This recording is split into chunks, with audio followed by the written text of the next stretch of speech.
Subscribe to our YouTube channel and press the bell icon to get the latest updates.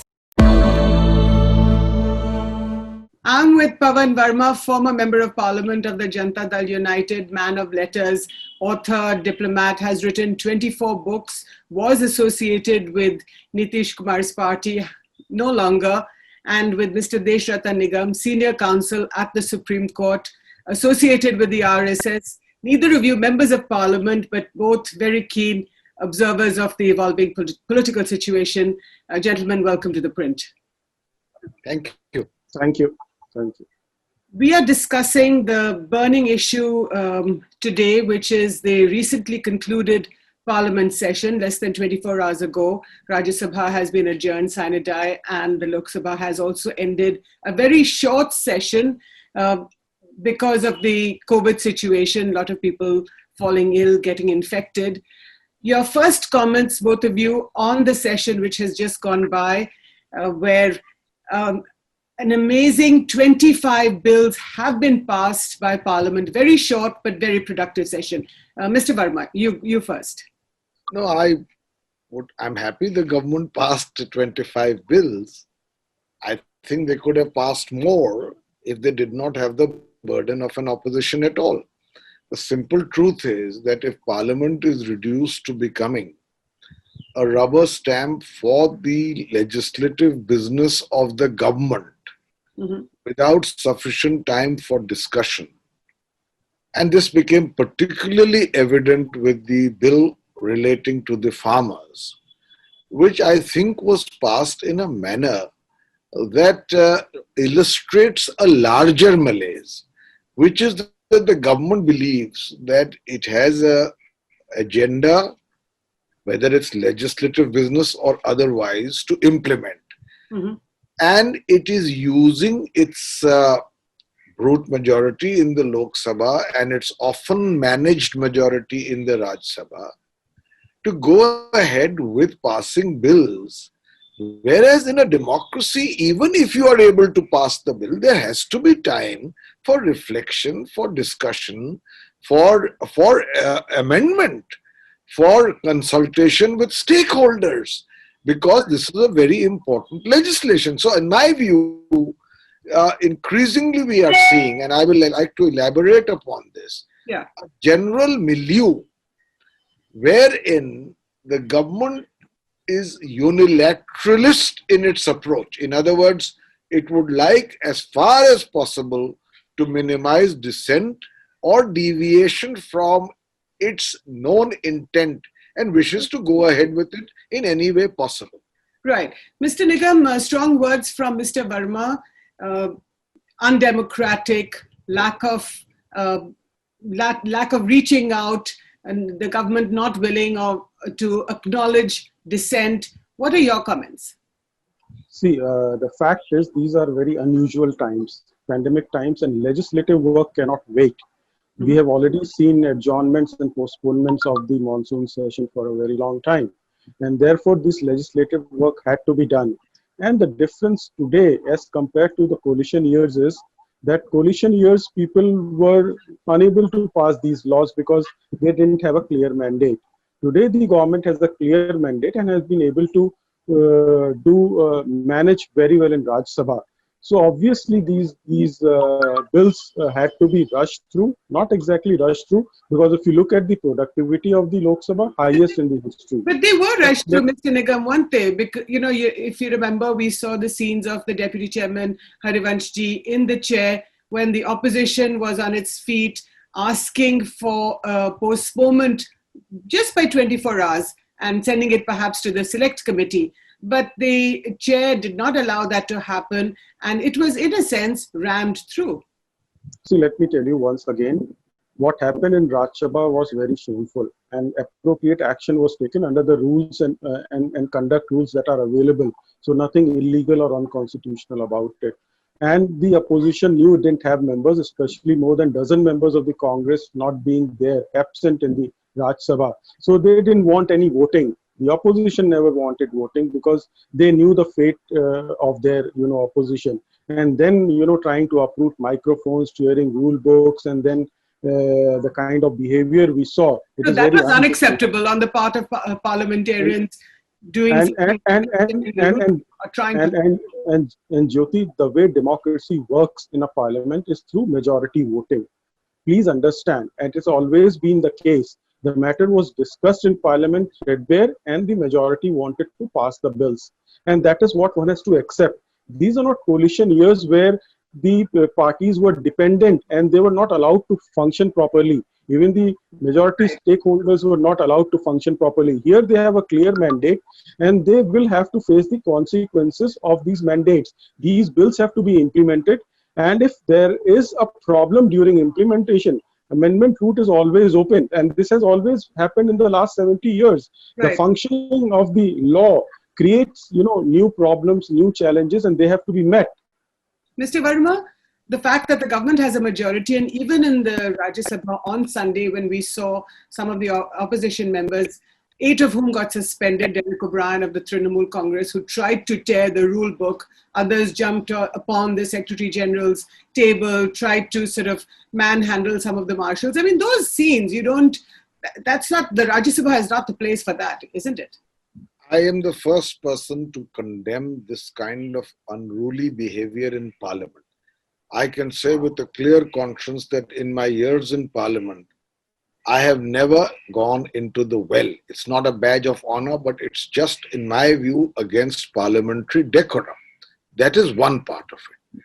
I ask the question, if the government was so sure of its majority, if even one member in Parliament asks for a division on the bill, why did the chair not agree with it? And by the way, Harivanshi is one of my very close friends. We have worked together.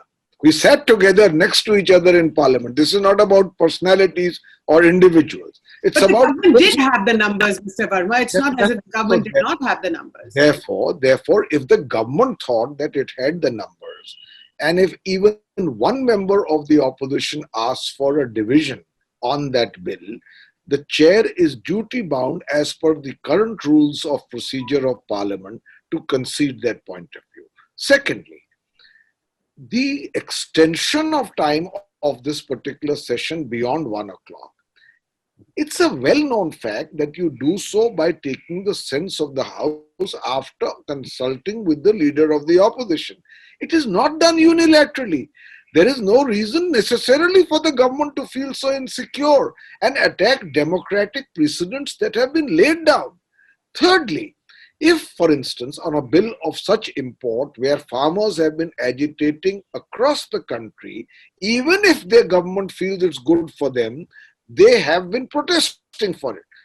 If they wanted to be consulted further, if stakeholders needed to be taken into confidence in order to improve the bill and therefore send it to a select committee, it is routine almost that for important bills, if members want, it is sent to a select committee which provides a much better organized and systemic forum for wider consultations among stakeholders in order to improve upon the intended legislation. Mr. Nigam, what do you think? Why is the government feeling so? The government did not agree to that, and it violated established democratic precedents for the functioning of Parliament. So while I don't condone the behavior of the MPs, the government must be answerable. This can happen to any other bill now. Now that Mr. Desh Ratan Nigam says we have the majority, we will do as we please. No, the point is that if you have a majority in Parliament, every government has done what it pleases, Mr. Verma. But Mr. Nigam, what Pavan just said, those are valid points. Why is the government so insecure? If you believe that you had the majority, then surely you could have waited for a few hours, perhaps the next day. Even if you don't want to send it to a select committee, you could have had a debate in Parliament when each member could have stood up and been counted. So the fact remains that on account of various, COVID cases coming out. But people are coming to Parliament. It's not as if 24 hours later you would have had fewer members because of COVID not coming to Parliament. COVID cannot be made an excuse for COVID cannot be establishing undemocratic practices. See, I have not yet finished. Please allow me to finish. The fact is that the deputy chairman wanted the division at that point of time. The opposition did not want it. They wanted more time for that. If they had the numbers, they could have gone at that point of time. Then the ruckus was created so that that division does not take place. It was a strategy, and under those circumstances, it could not have been done. And therefore, sensing the mood of the members, the majority wanted to pass it to pass those bills, because it is the majority that works out there by voting, is by numbers, and the larger number of people wanted to vote in favor of the bills, and therefore it was done. Mr. Nigam, would you accept that there is a complete breakdown in trust between the Treasury benches and the opposition benches? See, if opposition does this kind of ruckus in the parliament, they would themselves be responsible for breaking the trust, not wanting the division of the vote. Then who breached that trust? That is the question. It is not. Who do you think breached the trust? Opposition, obviously. Then they would not have created that kind of a ruckus. But isn't it the responsibility of the Treasury benches to maintain that trust, to mend matters, to reach out across the benches and to take people along? That's your responsibility. Trust is a two-way highway. Please remember that. It cannot be done purely and simply by the Treasury benches. And the kind of level of ruckus when you see, then there appears to be a complete breakdown. And then the compressed session and already prior adjournments, legislative works cannot stop. And somehow the parliament was able to squeeze this session and had this particular time frame, a smaller time frame, highest productivity. Please remember that. 167% in the Lok Sabha and 370 MPs participating in Lok Sabha. Please remember, even in Rajya Sabha, it is 100.7%, where 2 days were washed out. So everybody deliberated and participated. So participative democracy was at its best, with minor aberrations, I would say. These were challenging times when the parliament, both the houses met these challenges. That is the best part of it. Mr. Verma, the fact that what Mr. Nigam is saying, if you wanted a division, if the opposition wanted a division, surely they could have gone back to their seats, demanded a division, which Harivanshi could have given. I think that the opposition resorted to the kind of means for which I don't have support, but their protest. Once they found that their voice is not finding the requisite resonance with the chair. And I really have a difference with my good friend Desh Ratan ji. What is the measure or definition of productivity of parliament? As I said, if you have no opposition at all, you can meet for 3 days and pass 50 bills. That it cannot be. And Mr. Nigam, I would like to say to you, you have been in the opposition in the past. I mean, not you, but the BJP. And you could tomorrow be in the opposition.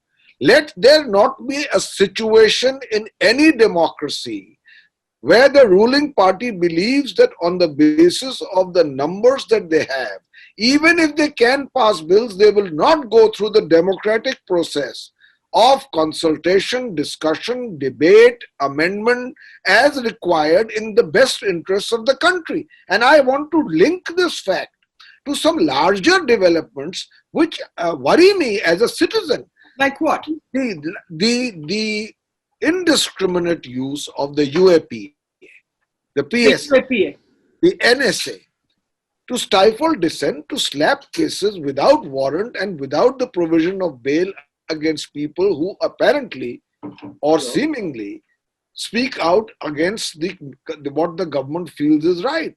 The continuous dilution of the RTI Act. After 2014, the government did not for 1 year appoint a chairman of the CIC. If I'm not mistaken, some posts are still vacant. There are 30,000 applications lying without a response. No, that's a fair point, Mr. Thirdly, the erosion of civil society now with the amendments made to the NGOs operation. Fourthly, to have a parliament session, either don't have it without a question hour and to cite COVID for it. You don't have a question hour. You cite COVID for the lack of a debate. You truncate the session. You are not willing to listen to advice for greater reflection on a bill where those who are the intended beneficiaries of that bill are protesting out on the streets. But Pavan, the fact is that it is not the responsibility of the Treasury benches to have a strong and united opposition. There isn't one. That's not the job of the Treasury to say that there must be somebody who should oppose us. The No, Treasury benches in this particular case, they have the brute majority. They are doing what they are doing. No, So if you don't have a united opposition which is going to stand up to them, that's hardly their fault. No, so one question is about whether the opposition is of the potency or the level of effectiveness in which it should. It doesn't. Would you acknowledge that it doesn't? I think the opposition is certainly not a match now for the BJP because it is scattered and it is divided.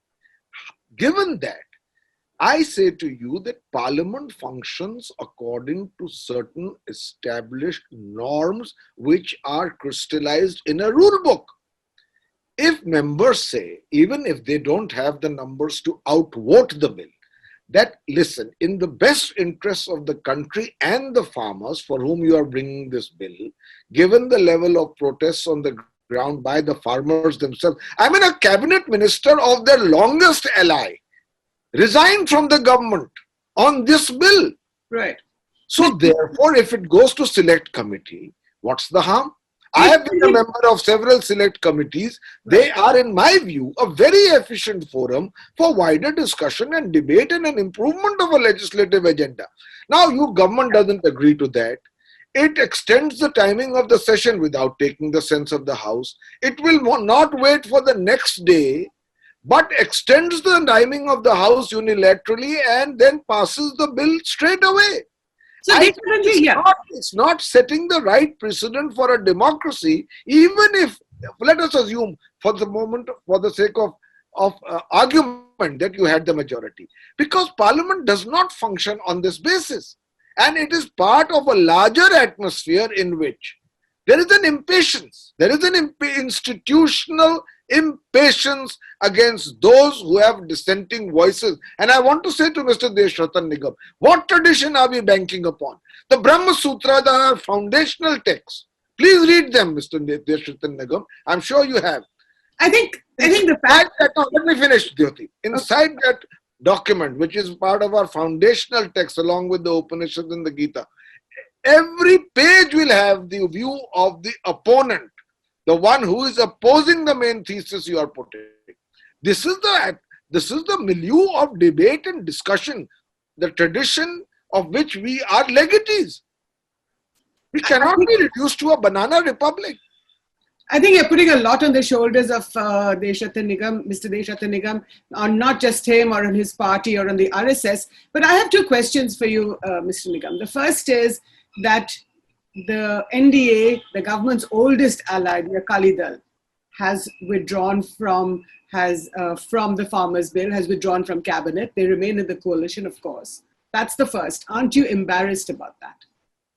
See, the fact is they have not yet left the coalition itself speaks about the politics involved. No, but aren't you embarrassed about the fact that they went to the president, they gave their reasons, they were deeply upset that the prime minister, the government has not paid heed to their concerns? See, the fact is, I heard very carefully the cabinet minister who resigned. She says, the benefits are certainly there, but there are certain concerns and that communication gap is there between the farmers. So who is to bridge that gap? No, the gap is already bridged, but there's a lot more politics into it. The so-called farmers' agitation is just very limited and they are artificially manufactured, let me tell you. They have not yet seen the working of this particular bills once they become an act. And once it goes on the ground, a lot of conceptions and misinformation will be taken care of. Therefore, the implementation of the act, as I said, legislative work cannot wait, has to be taken to the field. And so far as using the word brute majority, I will say excellent majority. Brute is a negative word. It undermines the will of the people. And therefore, the word excellent majority should be used. And they are, implementing what they promised to the people. And that is how the democracy functions. Yes, opposition will have their own grouse and politics to play with it. That is what they are here for. But linking with it RTI and other things, it's diverting from the subject. That is certainly not the issue out here. I would have spoken at length. And therefore, what we are discussing is the outcome of this parliamentary session that we are. Second question, yeah. No, I get your point, Desh Ratan ji, but my second question to you is that besides the 3 farm bills that were passed, in this parliament session, you've also had labor laws that have been passed. There's been an overhaul of the labor codes after several years, not just years, but perhaps decades. But your own RSS affiliate, the Bharatiya Mazdoor Sangh, has come out against this, and they want the government to roll it back. See, the fact is, again, Bharatiya Mazdoor Sangh has some concerns, and those concerns are with respect to hiring and firing. And what do you think? However, do you think labor should be open to hiring and firing? No, the fact is, the Rajasthan model has proved otherwise. Empirical studies have shown the net employment increases when such kind of a system that they have increased from 100 to 300 numbers for hiring and firing number of employees being employed. And that Rajasthan model is probably the basis for bringing in these things. Now, if this does not lead to the requisite results on the ground, that number can again be rolled back through amendment. No, are you saying that the hiring and firing clause can be rolled back? Is that what you're saying? No. Reviewed by Parliament if its implementation does not show the intended result. So right now it's been made into law. It's been made into law. Not yet law. We still require president. Of course, it has requires the assent of the president, but it is been passed by the Parliament. But the Bharatiya Mazdoor Sangh is against it. Could the government reconsider? Will you push the government to reconsidering this clause? See, we don't interfere. It is the will of the Parliament, and Parliament has shown its will by passing this legislation. Only process is through amendment, or the President returning it for some kind of a consideration. But President is bound by the Council of Ministers' advice in this case. Are you unhappy about this clause? No, I am not. Reason being, I need to see it work on the ground. And the feedback that comes from the ground would be, if it works perfectly all right, then the legislation would continue. If it doesn't, so far as the feedback is concerned, then possibility of amendments would be there. And I told you the Rajasthan model is a perfect example where empirical studies have been done, where it has increased the net employment generation in that particular state. So my question to you, Pavan, is actually twofold. The first is that the BMS has come out against the labor codes. Desh Ratan Nigam just said that there will be a review, a possible review, especially if once the feedback comes from the ground and whether this bill is whether the law is going to be implemented properly or not. So my first question is about the relationship between the RSS, of which the BMS is an affiliate, and the second is about reforms like the labor code and the farm bills. But the first question first, please. You see, very often a husband and wife resolve their problems so long as they are sharing the same bedroom. And I think the RSS and the BJP are still in the same bedroom. They'll have a forum to resolve their differences. What happens with an opposition which is outside that bedroom? That forum is Parliament. And so I don't take this very much into account that the Bharatiya Mazdoor Sangh is opposing it and the government they will happily resolve the issue. There are other difficulties that have been raised. For instance, I ask a simple question to Desh Ratan ji. The opposition wanted, the Akali Dal wanted. Today, Mr. Sukhbir Badal has written a column in one of our leading papers saying that his party tried every possible means of trying to convey to the government what changes need to be brought to the law. One of them was a mention or a guarantee of the MSP as a floor price. The government did not put it as part of legislative commitment, although in speeches everywhere they are saying that will be taken into account. Now, these are the kind of changes which should be resolved in Parliament. That's point number one. I am very sanguine about the continued relationship between the BMS, the RSS and the BJP. They'll resolve it. But there's another opposition outside whose voice matters or should matter, even if you have the numbers. Secondly, the problem with dealing with the current government, for which I have highest respect otherwise, is that no one doubts the intent. The intent behind the reform in agriculture, I support. The manner in which it has been done, I oppose, without taking into account what the stakeholders feel need to be the amendments or improvements in the bill, wider consultations. Similarly, the Prime Minister's intent of eliminating black money was a good one. The step he took, demonetization, is recognized near universally as a disaster. Similarly, to fight COVID, we take the intent as good. The lockdown with 4 hours notice was bad. So, you have to nuance the situation. We need reform in labor law. We need reforms in agriculture. Long delayed. And it's not about BJP government. Congress also. It's the most neglected sector of our economy. That's right. Employing 50% of the people. So we need those reforms. How you proceed with those reforms? And it's a strange side. Those for whom the reform is being brought are protesting. Should not the government have a systemic forum for a dialogue with them? That forum is the select committee. Send the bill. It will take another 2 months. Right. Perhaps we'll be out of COVID a little more and can have a more spirited and useful discussion in Parliament. Why do you come through bills? Yeah. So last comments from both of you. Can I answer? Last comments, Desh Ratan ji.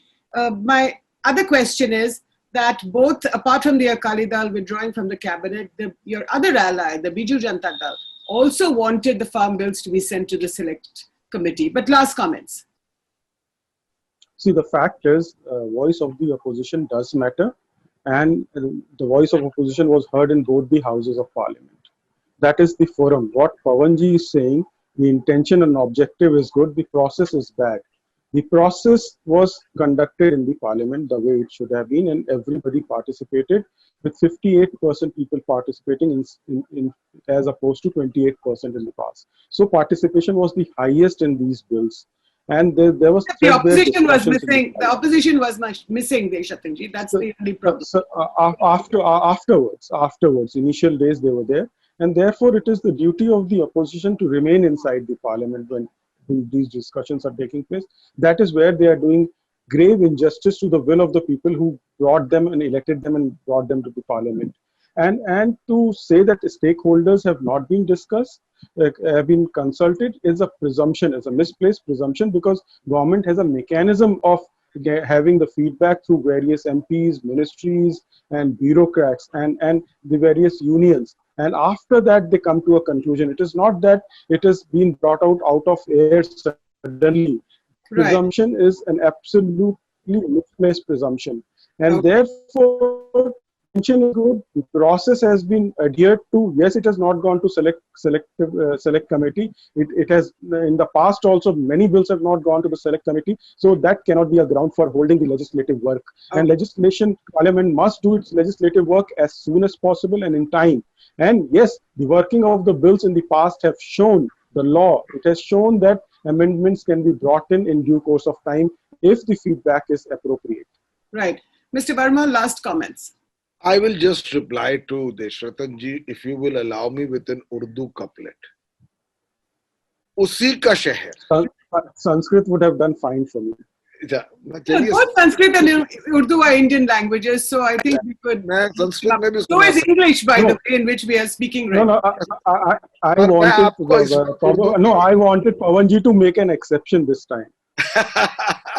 Which I will do on the next occasion. But जो अभी मेरे ज़हन में शेर याद आ रहा है, उसी का शहर, वही मुद्दई, वही मुंसिफ.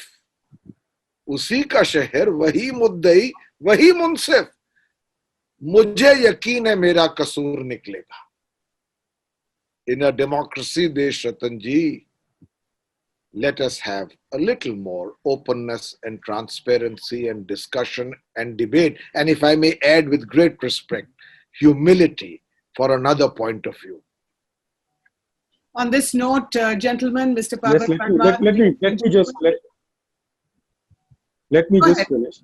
Yeah. The fact is, the parliament is the highest forum, and that is where everything is done. To go beyond parliament is something we'll be undermining the will of the people. Parliament has shown its very clear intentions through will of the people, and I hope Pavan Verma ji would not undermine the will of the people. Pavan Verma ji still has the hangover of the coalition days. That is the whole issue. The working the way the parliament used to. Well, the coalition was also elected to parliament, Desh Ratan ji. In the media, we're also very much part of a civil society. We have a stake in the development of our country. So I think parliament, of course, very, very important, elected by the people, for the people. How it runs is important. On this note, gentlemen, thank you so much, both of you, Mr. Desh Ratan Nigam, Ambassador Pavan K. Verma, for participating in the print debates, property of the print, where we discuss the burning issue of the day in a civilized manner. And that's what I think we've just had, a civilized conversation. Thank you both so much for your time.